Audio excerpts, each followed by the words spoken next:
उहाँको जन्म जुलाई 28, 1844 लन्डनमा भएको थियो भने उहाँको डेथ चाहिँ जुन 889 आयरल्यान्डमा भएको थियो। र फर्स्टमा पोएमको बारेमा थोरै कुरा गर्नुपर्दा यो सनेट टाइपको पोएम हो गाइज, जुन 14 लाइनमा लेखिएको हुन्छ। यसलाई चाहिँ हामीले सनेट पोएम भनेर भन्न सकिन्छ। हफकिन्सले यो पोएमलाई 1877मा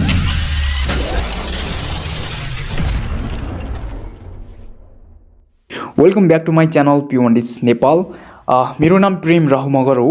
सदा जस्तै आज पनि मैले तपाईँको माझमा तपाईँलाई हेल्प गर्ने उद्देश्यले यो भिडियो तयार गरेको छु। आई थिङ्क र मलाई विश्वास पनि छ कि यो भिडियोले तपाईँलाई धेरै हेल्प गर्नेछ भन्ने। र यस भिडियोमा डिस्कस गर्न गइरहेको समरी तपाईँले थम्बनेलमा पनि देखिसक्नु भएको होला हैन। जेएम हफकिन्सद्वारा लेखिएको पोएम, एउटा सर्ट स्विट पोएम, गड्स ग्रार्डनर हैन। यो कतिको इम्पोर्टेन्ट छ त, योबाट चाहिँ कस्तो कस्तो क्वेसनहरू चाहिँ आउन सक्छन् त हो, यी खालको तपाईँ माझमा जिज्ञासा छन् भने आज क्लियर हुनेछ हैन।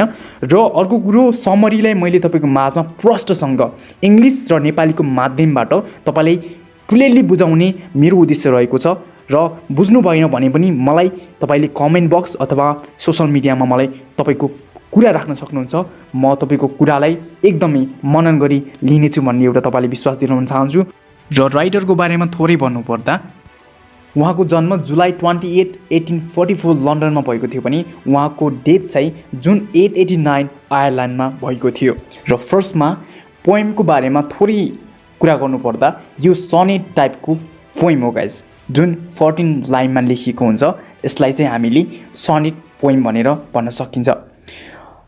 हफकिन्सले यो पोएमलाई 1877मा रिलिज गरेका थिए भने हैन। यो पोएमभित्र रहेका कुराहरू के छन् भन्दाखेरि, एउटा भनौँ न भगवानको जुन हामीलाई महिमा भन्छौँ, भगवानको महिमा अपार छ भनेर भन्छौँ नि, यस्तै खालको कुराहरूले चाहिँ यहाँ भगवानको जुन त्यो महिमालाई ट्रुथ हामीलाई बुझ्नको लागि प्रेरित गरेको कुरा रहेका छन्। र जति पनि यो हाम्रो पृथ्वीमा अहिले हरेक कुरा डेभलप भएसँगै, हरेक कुरा टेक्नोलोजी साइन्स डेभलपमेन्ट भएसँगै भगवानप्रतिको विश्वास अलिकति पर ढकलिएको छ हैन, पछाडि सरिरहेको छ र भगवानको विश्वास घटिरहेको छ। यही विश्वासलाई चाहिँ घटिरहेको विश्वासलाई ग्रो गर्नको निमित्त फुल पोएटले चाहिँ यस पोएममा हामीलाई प्रेरित गरेका छन्। ओके, यो थियो पोएमको बारेमा थोरै जानकारी। अब लागौँ हाम्रो समरीतर्फ। समरीको फर्स्ट प्याराग्राफ डिस्कसन गरौँ। In his sonnet God's Grandeur the poet J M Hopkins praises the magnificence and glory of God. He described the majestic deeds of God. He claims that God is omnipresent and omnipotent. The good deeds on the earth are also the result of these qualities of God. Thought a human being continuously destroy nature, it is never spent. अर्थात् यस पोएमको first समरीको भनौँ न, समरीको first प्याराग्राफमा के भनेका छन् भन्दाखेरि, उनले जुन सनेटमा भगवानको एउटा भव्यता, उनको दृष्टिकोण, त्यो दृष्टिकोणमा रहेर चाहिँ जेएम हफकिन्सले परमेश्वरको जुन महिमा र महिमाको उनको अपार भन्ने कुरालाई प्रशंसा गरेका छन्। र उहाँले चाहिँ भगवानको जुन कामहरू जति पनि यस पृथ्वीमा भएका छन् हैन, विभिन्न चमत्कार कुराहरूदेखि लिएर हरेक सक्सेसफुल राजसी कामहरू, यी कामहरूको चाहिँ उनले वर्णन गरेका छन् रे। उहाँ चाहिँ यो कुरालाई दाबी गर्नुहुन्छ, उहाँले यो कुरालाई चाहिँ एकदमै विश्वास दिलाउन चाहनुहुन्छ कि भगवान चाहिँ सर्वव्यापी र सर्वशक्तिमान हुनुहुन्छ हैन। भगवान चाहिँ के हुनुहुन्छ भन्दाखेरि सर्वव्यापी र सर्वशक्तिमान हुनुहुन्छ अरे। पृथ्वीमा जति पनि असल कार्यहरू भएका छन्, जति पनि सफल कार्यहरू, जति पनि राम्रा कामहरू भएका छन्, ती सबै कसको गुण हुन् त भन्दाखेरि भगवानको गुणहरू अरे है। यो कुरालाई राइटरले प्रेजेन्ट गरेका छन्। यद्यपि हामीले मानिसहरूले अहिले जुन यो प्रेजेन्ट समयमा हैन, प्रेजेन्ट टाइममा चाहिँ निरन्तर रूपमा यो प्रकृतिमा जुन खालको विनाशहरू गरिरहेका छन् नि, यी विनाशहरूको जुन पश्चाताप चाहिँ भगवानले कहिले पनि दिने छैनन् रे हैन। इज समरीको लास्ट लाइनमा इट इज नेभर स्पेन्ड भनेर भनिएको छ। दोस्रो प्याराग्राफमा हामी लागौँ। The world is full of the greatness of God, due to his greatness the world shine like a shook foil. It gathers to a greatness as it is full of resources. Despite this fact, human beings act adversely. They don't follow the command of God. Rather, they function to destroy the world. Earlier generation destroyed the earth, and so is the case with the present generation. People are more interested in materialistic gain and positions than in celebrating the glory of loving, merciful, heavenly Father. They act as if they are not rational creatures. As a result of their death, the earth has become dry. It has the smell of human being instead of its natural smell. Indeed, the earth has reached the verge of destruction. Nevertheless, the world is not completely destroyed because of the freshness that is inside things. Nature keeps on regenerating. The sun sets in the evening only to reappear in the morning. These happenings are the result of the God's protections. He protects the earth just like a bird broods over the eggs. एउटा ईश्वरको महानताले भरिएको छ। उहाँको जुन महानताको कारणले गर्दाखेरि संसार एक हल्लिएको पन्नी जस्तै भएको छ। संसार एक हल्लिएको पन्नी जस्तै चम्किरहेको छ। अर्थात् यहाँ चाहिँ जुन due to his greatness the world shine like a shook foil भनेको छ।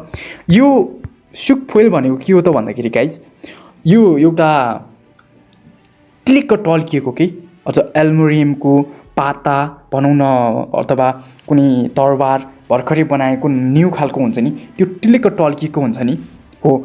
भगवानको महानताको कारणले गर्दाखेरि संसार चाहिँ त्यस्तै खालको चम्किरहेको छ। किनकि यो विभिन्न स्रोतहरूले भरिएको छ।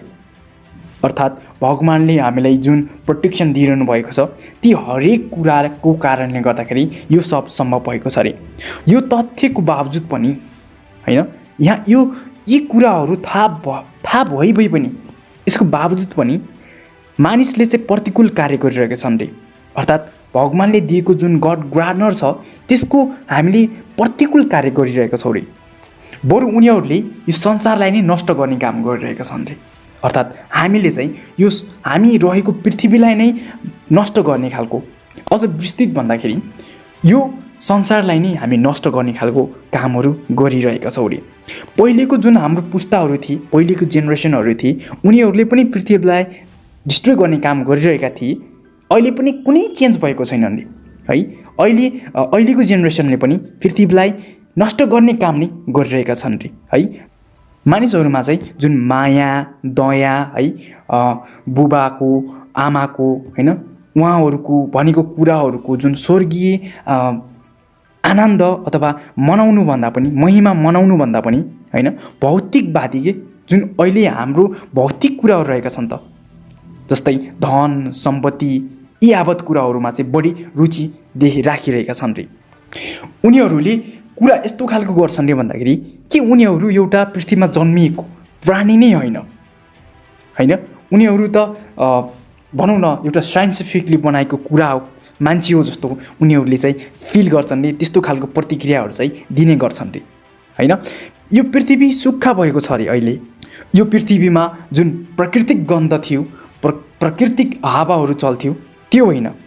अहिले त के छ भन्दाखेरि मान्छेकै गन्ध छ हैन। अर्थात् मान्छे नै मान्छेको गन्ध छ यस पृथ्वीको वातावरणमा।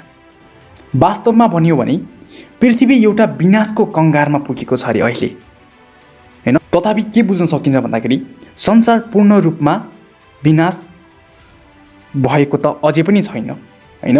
जति पनि भित्री बाहिरी ताजगी कुराहरू रहेका छन्, यो सबै के छ भन्दाखेरि एउटा रिजेनेरेसनिङमा चलिरहने कारण हो। एउटा चक्रमा चलिरहन्छ भनेर भगवानले भनेका छन्।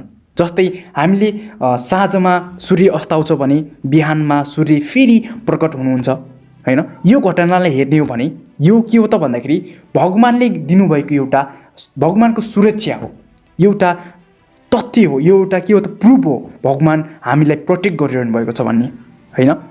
उसले चाहिँ पृथ्वीको रक्षा गरिरहेका छन् रे, भगवानले चाहिँ पृथ्वीको रक्षा गरिरहनु भएको छ रे हैन। जस्तै एउटा चराले अन्डाहरूमाथि जसरी बसेर ती अन्डाहरूको प्रोटेक्ट गरेको हुन्छ त्यसै गरी भगवानले पनि यो पृथ्वीलाई त्यसै गरी एउटा सुरक्षा दिइरहनु भएको छ रे भनेर चाहिँ हामीले सेकेन्ड प्याराग्राफमा लेख्नुपर्ने हुन्छ। र थर्ड प्याराग्राफ चाहिँ यसरी लेख्नु होला, that the world is infused with the glory of God and Christ of earth his body to be crucified mankind does not lie in awe of God but imposes darkness on itself by running endlessly. Even so, despite humanity's shortcoming, God is most capable of profess love and impress the world anyway. The poet is of the opinion that human beings' acts are always directed towards destruction, knowingly or unknowingly. But God loved all the creature of the world. So He worked for the benefit of the creature without any hope, benefit or profit. The poet inspired people to grow faith in God. के भन्दाखेरि यद्यपि संसार एउटा परमेश्वरको महिमाले ओतप्रेत भइसकेको छ अरे हैन। यहाँ चाहिँ जुन क्रुसमा टाङ्न पनि प्रस्ताव गर्नुभएको छ हैन। मानिस जति परमेश्वर भन्ने चिजलाई हामीले व्यवस्था गर्दै गइरहेका छौँ त्यसै गरी बाँचिरहेका छौँ नि हैन, त्यति नै एउटा अन्तरहीन दौडेर आफैमा अन्धकारलाई आफै वेलकम गरेको जसरी चाहिँ हामी बाँचिरहेका छौँ रे, अर्थात् अन्धकार चाहिँ हाम्रो जीवनमा लिइरहेका छौँ रे हैन। यसको बावजुद पनि हैन यी विभिन्न कुराहरू, यी विभिन्न कमजोरी, मानवमा भएका कमजोरीहरूको बावजुद पनि भगवानले चाहिँ जुन ईश्वरले परमात्माले पूर्ण प्रेम गर्नुहुन्छ अरे हामीलाई, र जे पनि होस् संसारमा हैन त्यसलाई आफूले अँगाल्नुहुन्छ अरे। र कविको के धारणा छ भन्दाखेरि कि मानिसको जुन कार्य सधैँ विनाशतर्फ चाहिँ निर्देशित भइरहेको छ अहिले हैन, जान अथवा अनजानमा यी कुराहरू भइरहेका छन् रे। तर भगवान संसारको सबै प्राणीहरूलाई उत्तिकै माया गर्नुहुन्छ अरे, त्यसैले उसले कुनै लोभ लाभको आशा केही नगरी हैन यही हाम्रै एउटा प्राणीकै हितको निमित्त चाहिँ काम गरिरहनु भएको छ अरे है। कविले चाहिँ मानिसहरूले परमेश्वरमा विश्वास बढाउने प्रेरणा चाहिँ यस पोइममा दिएका छन् हैन। त्यही कुरा अन्तिममा लेखिएको छ, the poet inspire people to grow faith in God भनेर चाहिँ हैन विश्वास चाहिँ इन्स्पायर गरिरहेका छन् विश्वास गर्न निमित्त कोसँग भन्दाखेरि गडमा हो। यही कुरा चाहिँ यस पोइममा लेखिएको छ। कति बुझ्नुभयो तपाईँले?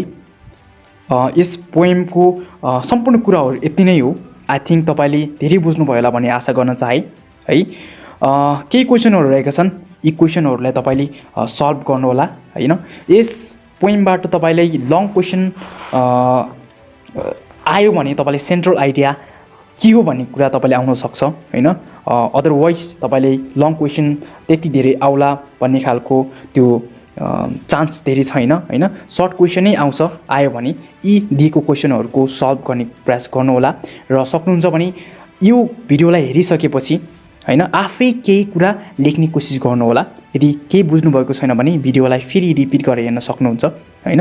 र मेरो यी स्क्रिनमा दिएको सोसल मिडियामा पनि कनेक्ट हुनुहोला। केही कुराहरू केही जिज्ञासाहरू छन् भने मैले गर्न सक्ने हेल्प तपाईँले गर्नेछु हैन।